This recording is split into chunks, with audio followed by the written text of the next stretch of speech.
যখনই দেখবেন বৃষ্টিতে ভেজার পরে এক্সেলেটার কাজ করছে না, তখন প্রথমে দেখবেন আপনার এই সুইচ বন্ধ।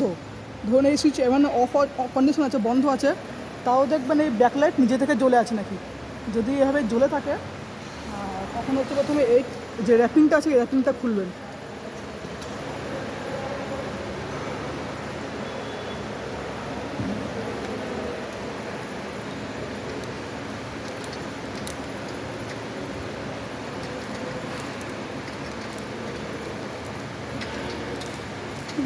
দেখবেন এখান থেকে যে তারটা এসে ব্রেক থেকে, এখান থেকে যে এই তারটা এসছে, তারটা এসে এখানে কানেক্ট হচ্ছে রেড কালারের।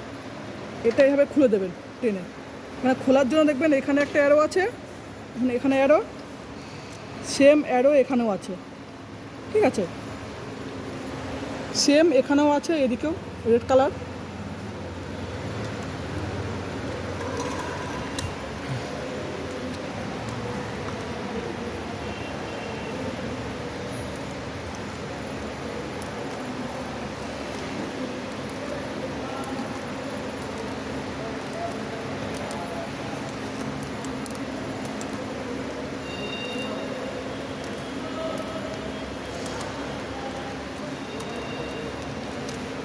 এখন সেম রেড এখান থেকেও আসছে, যে ব্রেকের এখান থেকে এসে এখানে রেড কালার আসছে, এটাও খুলে দেবেন।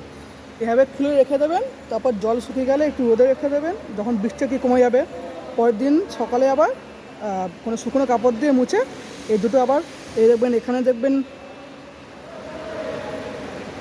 এখানে অ্যারো আছে, এই সেম অ্যারো এখানেও আছে, এই